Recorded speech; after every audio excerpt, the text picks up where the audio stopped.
business paramedic. And today's Crystal, we've got a second guest on the show. We have a second guest, and she has just debuted launched her new book called Woven into the Fabric. And as soon as it loads up, I will be able to read you her bio. Okay. What I could do then is just go ahead and have our listeners go ahead and give us a call if you want to participate in our conversation here. Our phone number is 323-293-3375. That's 323-293-3375. And again, if you're just tuning in in the Business Zone, the Business Zone is a small business program. It's a platform that assists small businesses and entrepreneurs in accessing opportunities where you get to meet with supplier diversity and lenders, contract providers in order to provide you opportunities and success.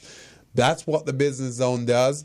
Day by day, time by time, month by month throughout the whole year. And Crystal and I, we've been working on this for years now, trying to help small businesses. And we've got some great tools and tips for you. Okay. So we are very honored to have Tsehai Essiebea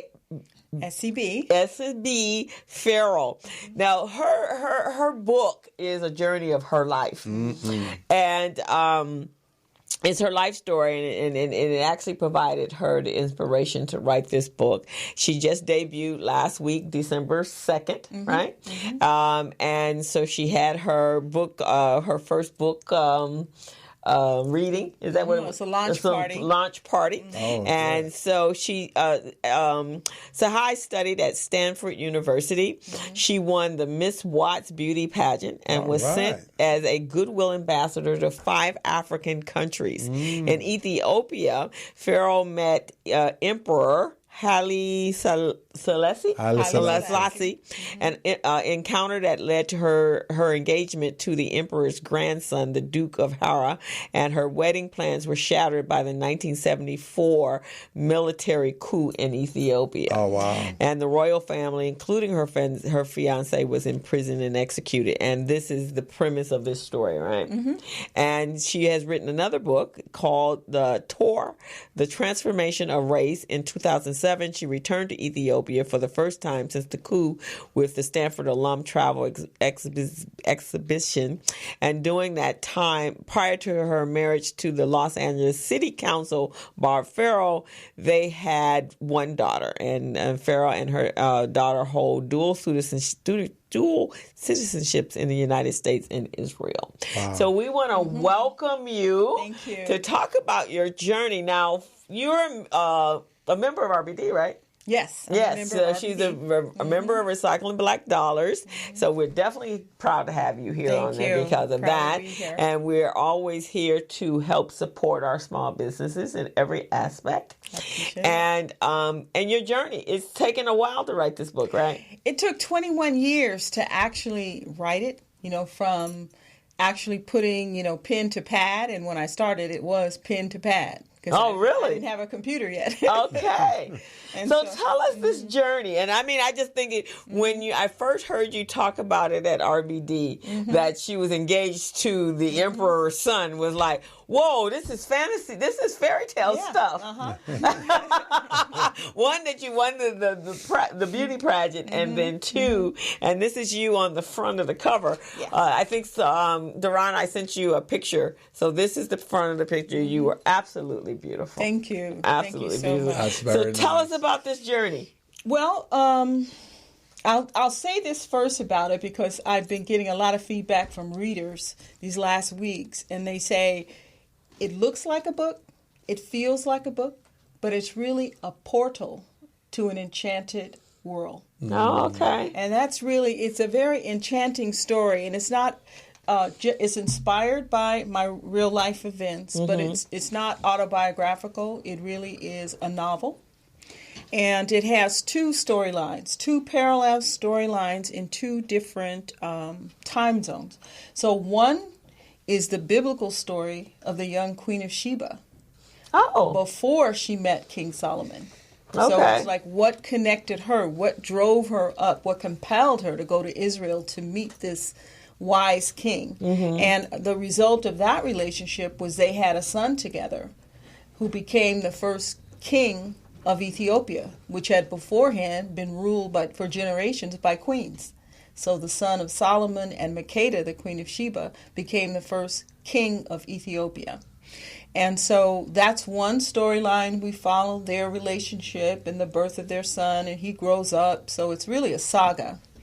And then the other one is the storyline based on a character called Brehenna, who's later called Brenna, that, wins a beauty pageant and goes to, so that's kind of inspired by my story and that love affair there. So you really have the symmetry of a love affair at the beginning of the reign of kings in Ethiopia, and then Haile Selassie was the 236th king from that reign, and perhaps the end of the reign of kings. So there's a romance at both ends of the spectrum of the reign of kings in Ethiopia. Wow. Wow. That is absolutely amazing. So, wow.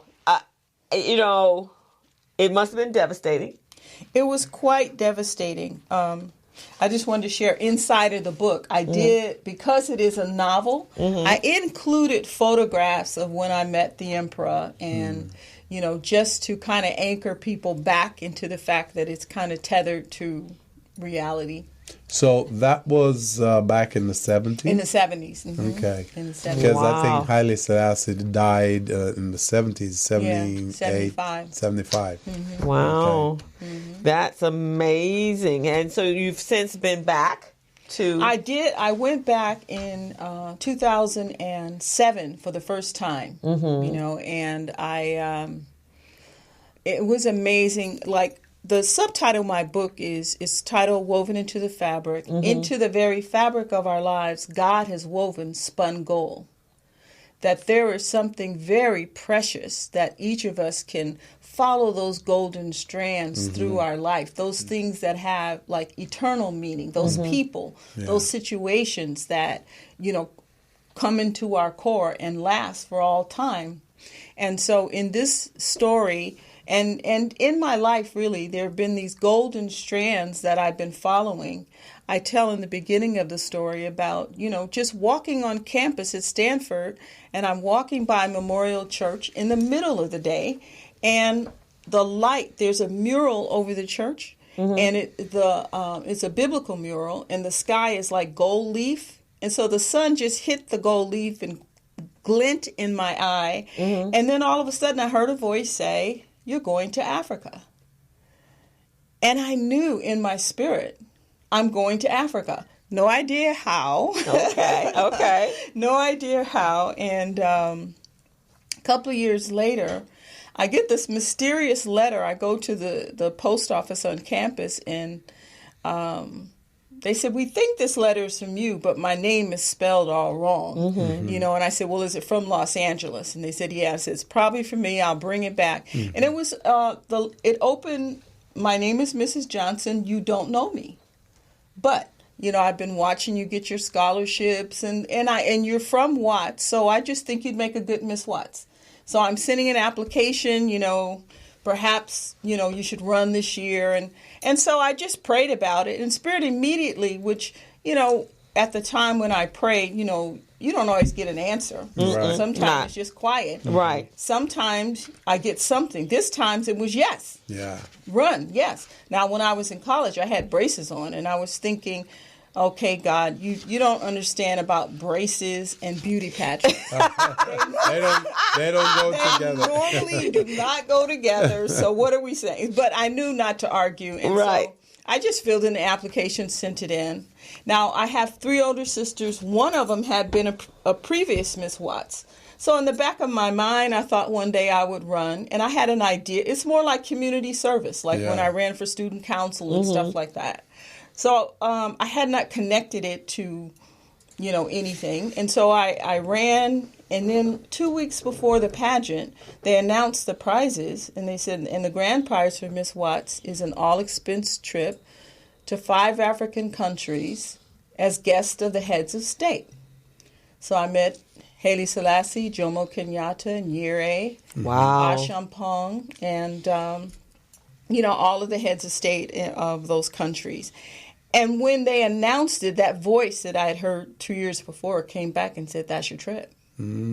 So when I won, and that was my trip. And it was like, oh, so this is my trip. And then I looked at the itinerary, and it was filled with balls and parliament and all kinds of royal stuff. And by then, I was a senior. By the trip, I was a senior at Stanford. Interesting. And I didn't have the clothes for that. And so I was telling Bonnie, who was showing me the itinerary, she said, look in the program. You didn't look at all your prizes.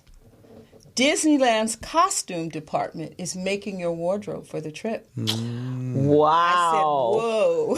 So this was predestined. So it was those golden threads we talked about, just kind of proceeding and following your guidance. Yeah. And I think that's part of the theme of the book, is just when you get clear guidance, follow it. Yes. Because it opens worlds that you cannot imagine. There could be the life that I just planned for myself. Yeah. But I realized at 21, I have a limited vision. Even though it's a good vision, it's limited. But Spirit's vision for our lives, I mean, I would have never imagined that the man that I first became engaged to would be on the other side of the world. Wow. Now, let me ask this question.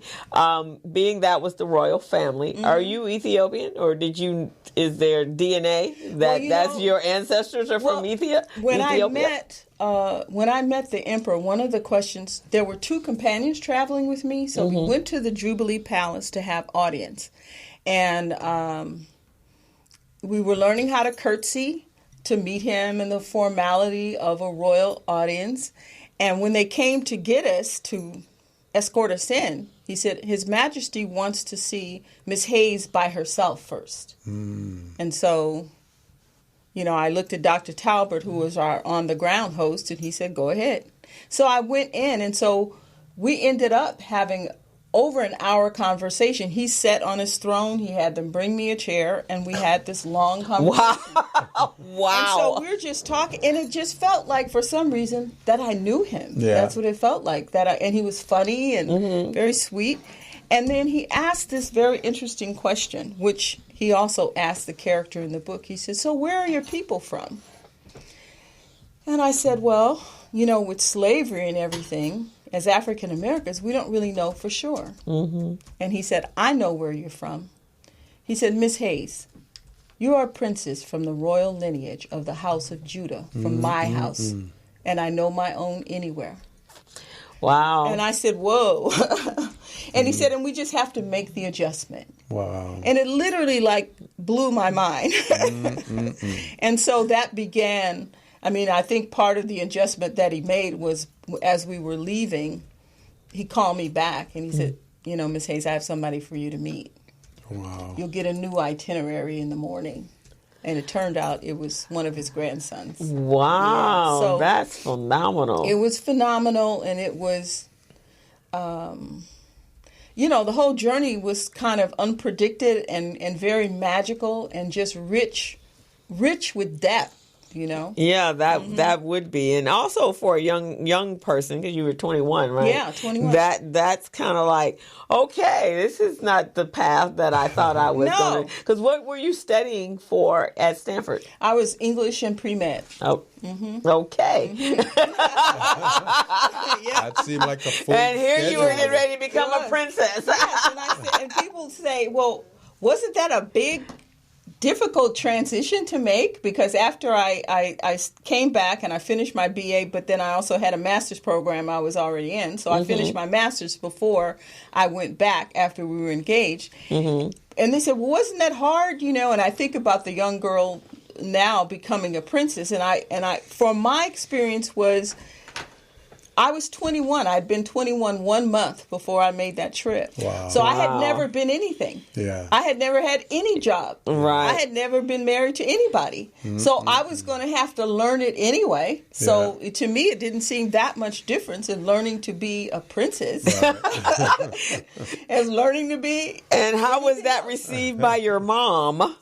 Well, everybody was shocked on this side. But, I think things really kind of became real for my family, because later that year, the second year that we were engaged, the Empress sent an emissary, Dr. Talbert, to my mother's home to meet my family, because now we were firming up the wedding plans in 1974. Wow. And so they met my family, wanted to know if anybody wanted to live in Ethiopia, how many people were coming to the wedding, the details of the plan. And so once that happened, my family, like said, okay, this is real. This is real. So were you in Ethiopia when the coup was going on, or you were home? I was. So the emissary came, and a few months later, I packed. I was ready to go. My ticket was available at the airport. And I got a call from my fiance, and he said, we're having some problems here. So, I know your ticket's there, but don't come until, you hear from me. And I said, okay. He said, no, I know you have to swear it that you will not come until you hear from me, because I'll look up and you're saying send the car to the airport in Addis.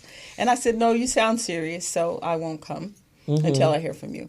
And then 6 days after the call, my mother called, there's been a coup in Ethiopia, and they've arrested the whole royal family. Wow. Everybody was just gone. It was very devastating. I'm more for them than me, but no, you're like, that was your my fiance. life, and it was like, So what happened to him? He was imprisoned. Wow. He was imprisoned, and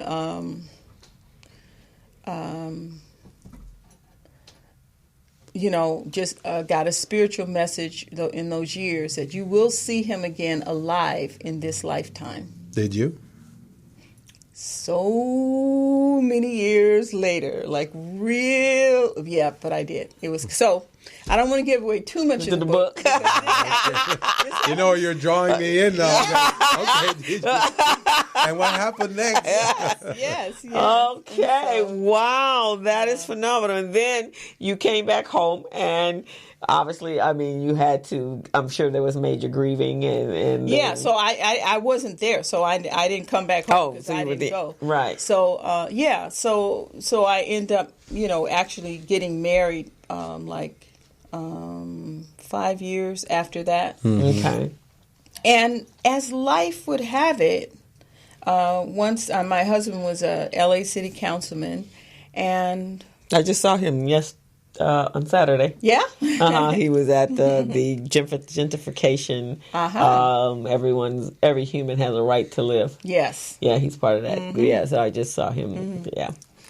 So what happened was Ethiopia, we had a reception at City Hall Towers, and this little group of Ethiopians approached me, and they said, we're about to get deported. We've been in the country 4 or 5 years, and they just escaped right before the coup. And so they escaped on tourist visas, and they were all expiring. And they said, if we go back home, we'll be killed or imprisoned. Could you get your husband to help? And so I said, let me go talk to him. I talked to him. He said, well, these are your people. Of course, I'll help. So that began the relationship of Ethiopians in Los Angeles, that it became a base for Ethiopians to come to, because he just supported them. And it was at a time when Trans-Africa, the lobby, Randall Robinson, Maxine Waters, Bob Farrell, there was a team of them that were part of the founding group. And that was the first big project that they did, was they got unofficial asylum for all the Ethiopians in America. And so that is also how I reconnected with the one brother of my fiance who was not imprisoned. Oh. And he kept hearing he eventually called City Hall, because he kept hearing about this Councilman Farrell in Los Angeles doing all this, and there wasn't a lot of Ethiopians here. And then he said one day they said his wife's name, and he said, wait a minute, my brother was engaged to a woman. So he ended up calling City Hall, and then, my husband had him call me, and, he found, he said, I found you. I've been looking for you. Oh, wow. So wow. all these wow. connections, And that's how, when the prince eventually got out of prison and came here, that's how he found me, was because his brother had found me in advance. Wow. So. Wow. And then, but the emperor, was he killed? He was killed like the year after the coup. The next year he died. Wow. Wow. What a amazing life. Mm-hmm. Yeah. This is surreal. This is like something you see on TV.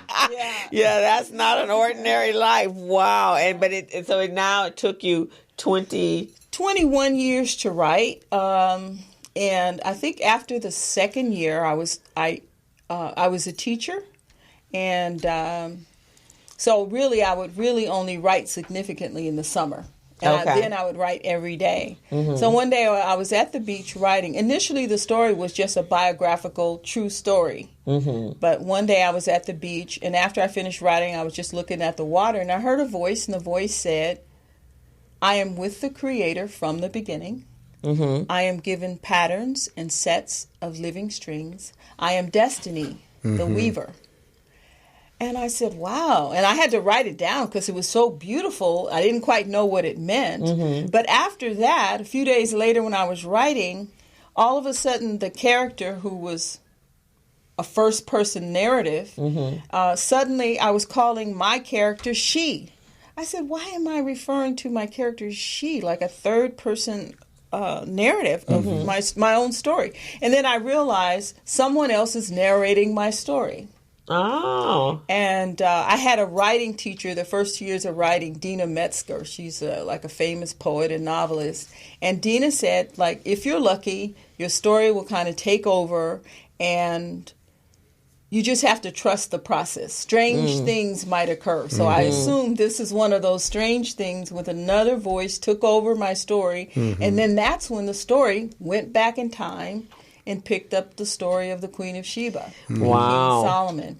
So we have in here like the story about how the Ark of the Covenant got from Jerusalem to Aksum, Ethiopia, where currently it's in a church in Aksum, Ethiopia, and it's kept by a priest that once the priest who is the keeper of the ark dies, there's a council of priests that meet, and one of them will never leave the grounds of that church for the rest of his life once they make the decision which of them will be the keeper. Wow. Interesting. Yeah, I'm going to enjoy reading your book. You're going to have to. I know. So we're going to go ahead and take a quick break, then we'll come right back to you because this is very interesting. Like I say, I'm being drawn in. So we'll take a break here on the Business Zone with Crystal and Gilbert Buchanan, your small business paramedic. Take a break. Hello, meet Larry. Larry is a general contractor. Larry is very good at his craft, but Larry has a very tough time managing his paperwork because he is busy taking care of his clients' needs. Larry just cannot find his important business documents when needed. Larry is also being passed over for bid opportunities from prime contractors because he is perceived as not ready. He doesn't know where his business license, certifications, insurance, and other key corporate documents are located most of the time. Lucy owns an auto body and collision repair shop and has been using a business management and procurement assistance program called Small Biz Pro to keep her business organized, business ready, contract ready, and bank loan ready. Small Biz Pro is a 3-in-1 cloud-based business management, procurement, and market research assistance system designed to help businesses become business ready, contract ready, and bank loan ready. It also provides back-office operation solutions for small businesses. Lucy is able to stay ahead of her competitors because she uses Small Biz Pro to manage her business daily. Lucy just clicks on Small Biz Pro from her tablet, mobile phone, laptop, or any internet-accessible device for data retrieval, and she's got it. Lucy introduces Larry to Small Biz Pro, and now Larry is more organized and can now find all of his documents and new bid opportunities in seconds. Larry now saves $120 in labor costs for each missing or misplaced document. Just simply go to your web browser and log into smallbizpro.net and register today for a limited 30-day free trial offer. Services start as low as $1 per day. Let's put the competition out of business. Small Biz Pro. If you stay ready, you don't need to get ready. Register now at smallbizpro.net and begin saving money. Email info@smallbizpro.net or call 626-533-1186.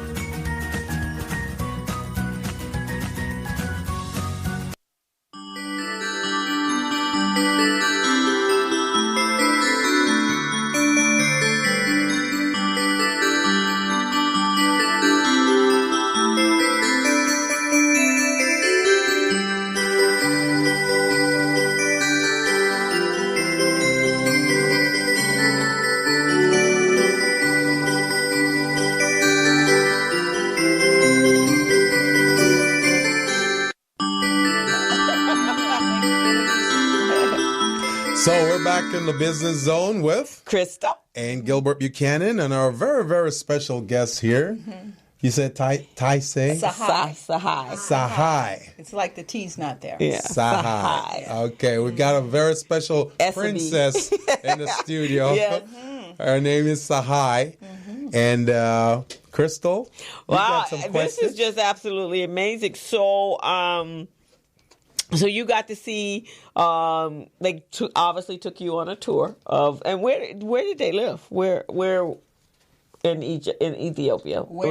Was it in the capital or? Yeah, in the capital. Okay. They lived in the capital, and they lived unexpectedly in palaces. So I didn't expect palaces in Africa. They're just like, whoa. Oh, yeah, they do. That's They really do. Because they hit our history, right? Yeah, they hit Oh, our yeah. history. Yeah, see, that's They it. hit it well. That's exactly They hit it. mainly the good parts. They make us Right. they make us Exactly. think it's all jungle and They make you us know. think it's all jungle. Yeah. I'm going to tell you about a spiritual experience I had when I met him, because I mentioned to you that when he said, you're from the royal lineage of the house of Judah, like I'm looking at him and it seemed like there was a breach in reality, like reality cracked open, and it felt like my spirit suddenly was being pushed down a time tunnel so fast that, like a fast train, you can know things are happening, but it's too fast to see. Right. And I got to the end, and then I snatched back, and then we're both in the chair, and I'm looking at him like, what was that?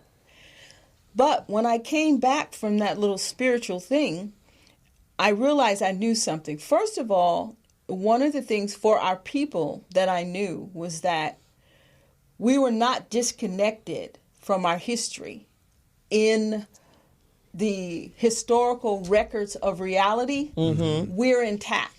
Wow. So history knows us who we are. Yeah. We were never lost. Right. There's Right. nothing about us that was ever lost. Whatever damage seemed to be, it's not eternal damage. And so, like, I just came back feeling so intact and knowing that we were already intact. Yeah. And the other thing that I was aware of is that, you know how we think of people of old, biblical people with all these gifts and wonderful powers and magic? They said every generation, living generation, has access to those great powers. Really? But because we think it was just designated for a long time ago, we don't even try to access them. So how could we access that if we want to? Well, I think just from this journey, by listening for that guidance, that inner guidance that may not make sense sometimes, but follow it anyway. Yeah. And when I say follow it, I mean just if you take a few steps in the direction, when it's genuine guidance, suddenly help starts coming in that area. Now, if it's just you walk in that direction, then you got to walk some more, and it's just you walking. Yeah. But if it's and you were guided, and that's kind of one of the tests of are you following your deep guidance, is that try to proceed and see if help just starts coming. There's a book that was very popular in the early 90s, and it called The Celestine Prophecy. Yes. And it talks about that. So what it is that your destiny is coming to you. Yeah. And so you synergize. Once you key into who you are and whose you are, then your synergy brings the people that you need into your life when you're ready. So if you say, I want to do, just like I said, I want to do a radio show, right?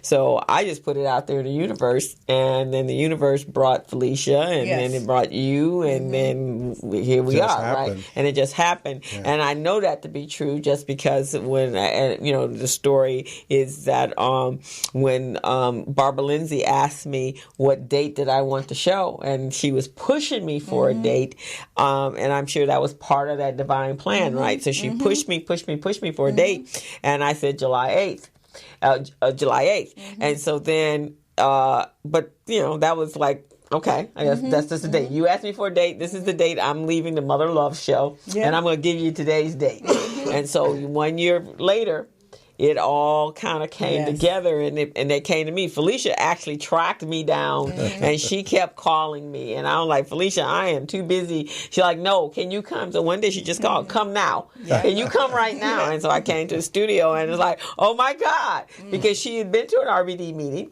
She's talking, but you know what happens at the RBD meeting. I'm all over the place, right? So I'm hearing out of one ear.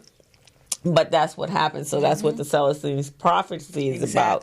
It kind of brings what you need when you're ready for it. Bring it together. Right. But a year before I was on the Mother Love show, I wasn't talking about a radio show. I was talking about workshop. In fact, I have I use a tool called Everbook, and I had in there my next step in my business were to do webinars.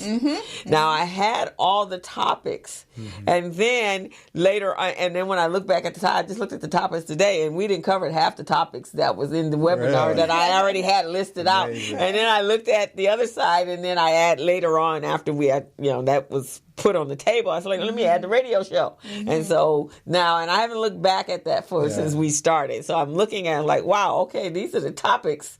In fact, one of the topics is I'm going to utilize for the workshop next week. So it just brings you to you as you need to. But I do know this, that when I was a little girl, I wanted to, because the times we live in now are very similar to the times we were in the 60s when I was growing up. The racism, the fight for our civil rights, and the same thing, same place where we are right here today. And I wanted to know why. Why are we hated so much, Mom? So I just start reading books on slavery and everything that there was about Africa and tying that in. So it gave me a knowledge that, wait a minute, we're more than this. Yes. And I think that's where it comes from, is connecting with where you really came from. And most of us, they've prevented that, right? So unless you're reading and looking or traveling, those people, everyone that I've spoken to that have gone to the continent of Africa have come back a whole total different person. Yes. Yeah. And it's what they said about it is really not true. And I remember when I was selected as Miss Watts, basically the community said, now, they've all told us that Africa has nothing to do with us, so you said, well, we're going to send you, and you come back and tell us. So when I came back that following year, there was a big, pageant, and I got a chance to share my experience with the people. But I can say in genuine that this is truly what they sent me to bring back. This book. And it took 45 years for my answer to their question of who are we to Africa? And now, did your daughter, because again, this is, passing on your legacy. Yes. Right, down to who she is. Yes. Right, that this happened to her mom. Yes. So how does she interact, or how has she reacted to it when she learned the story of your past? Well, she's always known it, because, it happened before she was born. So she was born into the story. Now, a funny thing about my daughter, when the prince came back, it was like almost 2 decades had passed, and she was 10. So when she first met him, they had a party for him, and when they were sitting on a couch talking, and she was 10 years old. And so on the ride home that night, she says, Mom, the strangest thing happened. When I was sitting on the couch talking to the prince, she said, I know he's a real person, and I know he was a real person in your life. She said, but because he was a prince, I must have stored him in my mind with fairy tales, because it kept feeling like he just walked out of the book. So, like Sleeping Beauty, huh? And Cinderella. It was so eerie. But I did want to give you guys, I made these bookmarkers. Oh, thank you. These bookmarkers. It's Gilbert, I know that you've got intrigued. Yes. So this is a signed copy of my book for you. Oh, thank you so much. You already have yours. Thank you. So enjoy. I definitely shall, and I will definitely introduce, because I told Melba, her as I said, her pseudonym is MJ Duffy, but her name is Melba Carter. And I told her when I hadn't read a book, and I was so busy I hadn't read a book, and I read her book, the first one, like in 24 hours. Wow. And I was just like blown away. Where does this imagination come from? Yes. And then when she put, and then the second one came out, and I read that one, and so she's working on a third one right now. And when books are connected, like to a spiritual dimension, or some people call it the muse, but there are other realities other than this one. Yes. And so if you actually write a book that accesses this other dimension, then through the book you actually get to bring the qualities of that dimension into your work. And so when people read it, they get to experience that expanded version of life, and so it expands their life as well. That's fantastic. Yeah. So now, prior, which was actually timing always works, because I actually had you at the top of the show. But now that Gil has been on the show and talked about sales, because that's a big part. We're going to talk about the business side of your book now, because sometimes when we have our creativity, it's easy to put that, especially if that's what if you're right-brained and that works for you. But then the business side of the book, it goes to your left side of the brain, and the marketing and the sales. It's a whole nother world. Because literally for 21 years I've been like this, writing and typing this, and then all of a sudden I'm like this, connecting with people, connecting. So it's a new world for me. And Gil, I'm sure you were the first speaker there was a Recycling Black Dollars seminar on business relationships. And I was there. She was there. I was there.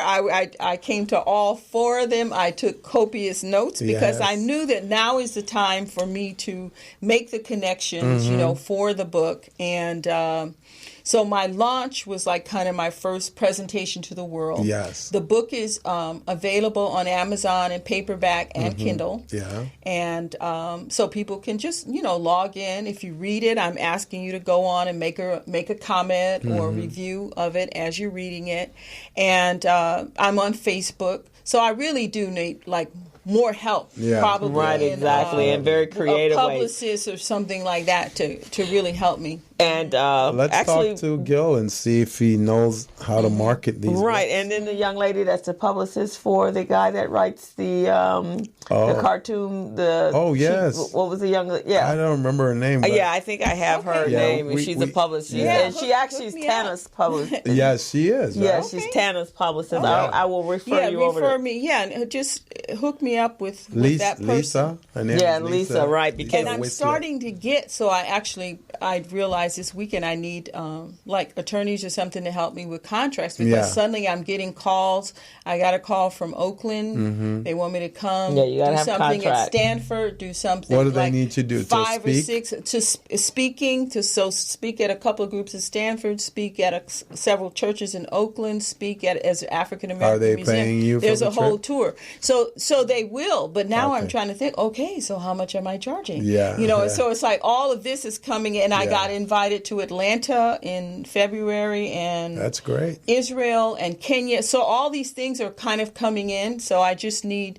I can send you over a referral. Business. Right, it's a business. It's a business, and I'm glad you said that. Yeah, it's a business. New business. So we do have. I have some referrals for an entertainment attorney. I would like that.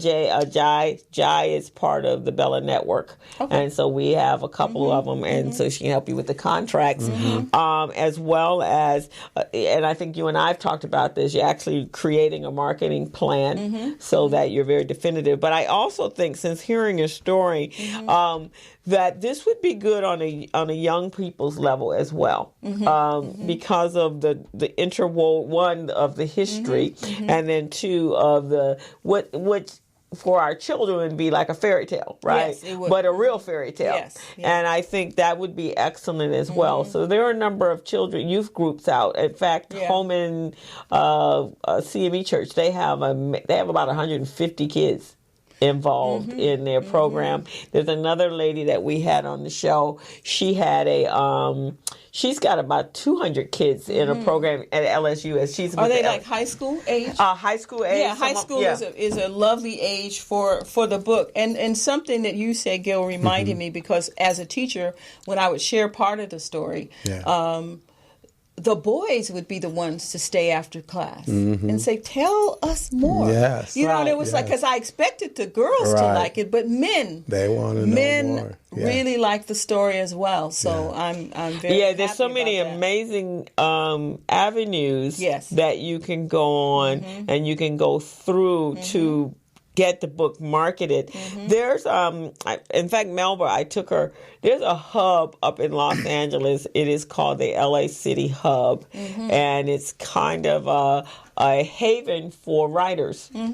And they do, and the young lady's name is Marilyn Freeman. So Melba and I went to one of the group sessions she had, and they had the writer that did the write for Sex and the City. And so they were there. So they kind of cultivate the whole, and they're all there. The publicists and everybody's in that. Good. So you need to be in that world. Okay, I do. Because I think your book needs that type of, not just Amazon. It needs to have a broader, and the story needs to be heard and read by many. Because it's a fascinating story. I mean, wow.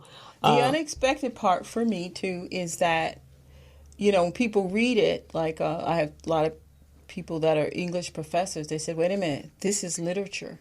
So that's like so exciting that the writing itself is beautiful, not just the story, but the writing is beautiful. Now, because we talked about this over at LMU, Tsehai Publications. Right. No, that's a publishing house that's owned by Elias Wandimo. Right. So they just launched the Harriet Tubman. Oh, a series called Harriet Tubman. No, he actually. So his story is, and we have to have him on the show. So you really need to contact him if you haven't spoken to him. I know. Yeah, if you haven't spoken to him in a while, because they just LMU. Sought him out. Oh, Elliot, that's his name. Yeah, Elliot. To create Elias Wandima, to put his publishing house, which is called Harriet Tubman, at the school. LMU. Yeah, and so they just did it event at Leimert Park like a month ago. And so one of the guys I play tennis with, he's part of, his name is Colin. And so reach out to him, because they've been doing a lot of events and so forth, and you should be part of that. And it's part of the story of his, and when you go in his office, it's just absolutely amazing. When I've gone in there, everything is, I mean, just beautiful Ethiopian art and history and literature, and they're, high quality. And so, if you haven't spoken to him in a while, reach out to him. Okay, I will. Because that would be a good outlet, because you actually could come in and do a book reading with the Black Student Union there. They're very, and I will give you Colin's information as well, because he goes out and finds the funding for LMU. Those are really good pointers, Crystal. Yeah, they really are. Really so we will talk. Yeah, and because I'll see you Tuesday anyway. Yeah, because you got to get and I always Jasandra said hello, Gilbert. Hi, Jasandra. I go to a lot of book expos, even the one that Dr. Rosie has, and I'll talk to a number of authors, and I'm always one of the presenters, and they write the book, and they just sitting like, okay. And the book is going to sell all by itself, right? That's kind of what we think. We kind of think it's just going to sell itself. So right, it's like, and they're like, okay, so let's get this going. Like somebody else is going to come along and like, okay, I did my part. That's what it feels like. But you suddenly get thrown into the reality that so now you got to get into. And I would look at I would do my research now on book like Danielle still reading her life, because she was pumping out a book like every 10 seconds on how they got their book to a place, because it's a new day and time, right? So editors have to come find you. Yes. Yeah, and that's like a dime. That's like a diamond in the rough nowadays. So, and I do know when 50 Shades of Grey, which I think was a very poorly written book, I couldn't get, because I'm a reader, or I was, and I couldn't get past the first chapter. Yeah. I tried. My friend, they come like, it gets better. No, it will never get better. This is horrible. But she made millions and millions of dollars. Why? Because she was speaking to some friends of hers who happened to be a junior editor at one of the big publishing houses. And they were at a book club reading, a book club. And they were reading the book, and they were like, oh, this book is, in their mind, is amazing. But I think it was really more the subject matter. Yeah, that was amazing. Intriguing. And then they took it and made her a big star. Yeah. But really, the book is really poorly written. I read it. I read it. I mean, that's for my opinion. I just couldn't get past it because the grammar was just too much for me. And the super holy cow, golly gee, I couldn't get past that. For writers, just, it's important for our listeners who are writers to... I saw the value of getting edits.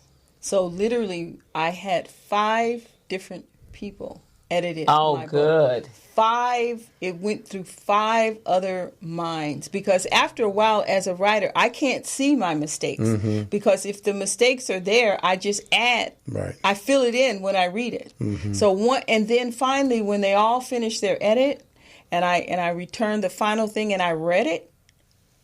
It reads so... Before, I would always be nervous about finding something. It reads very beautifully now. Okay, that's fantastic. Editing is important. Okay, so we can sit down and talk about helping you create a marketing plan, and then giving you the referrals to whomever, and then but having a solid plan, just like he and I have a plan for how we run our business. This is where you are now. Yes. The next step is, how do I make this? Because this book could actually become a movie. Yeah. So what do I need to do with this book in order to get it to that place, right? To leverage to that place. Who do I need to meet? And how do I need to elevate it to that? But they got to know where you are. So social media is a part of that. So getting a social media manager to run it. And that could be Jasandra, right, Jasandra? Yeah. And she says, bring a book. She says, bring her your book to the RBD meeting, and she will buy one. But that's what she does. Yes. Jasandra does. Tell Jasandra she always comes up for me. Yeah. Jasandra has been circulating in my spirit, That's good. And it's like, okay, Jasandra. There's Jasandra popping up again. So see, you hear that, Jasandra? She is calling you to help her. So she needs, and that's my second referral, because I think I referred another young lady to you. She goes, yes, a movie. So, but that could be the case. Make sure you tell the audience how to get a hold of you. Yes.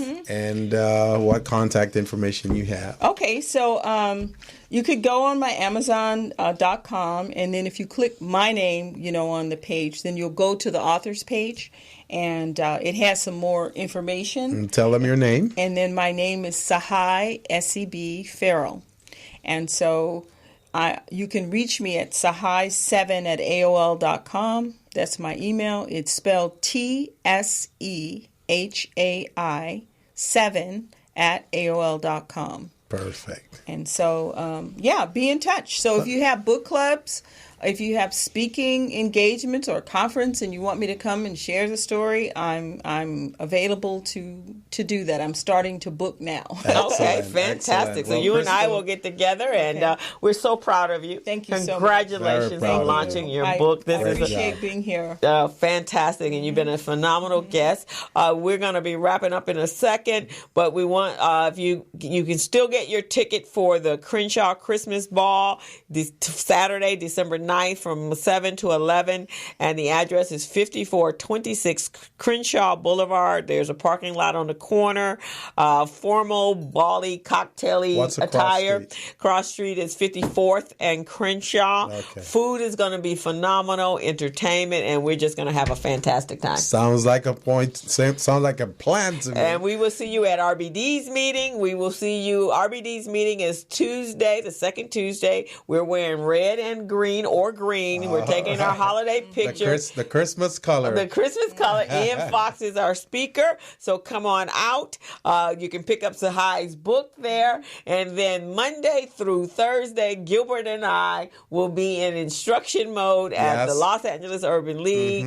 You can Google develop, grow, and develop, grow, and thrive. Launch, right? Launch. And then doing business with the state of California. So go to our YouTube, go to our Facebook page, and you can see the flyer there, or give us a call at 323-906-7004. And we'd love to see you next week. Excellent. And thank you for joining us here on the Business Zone today.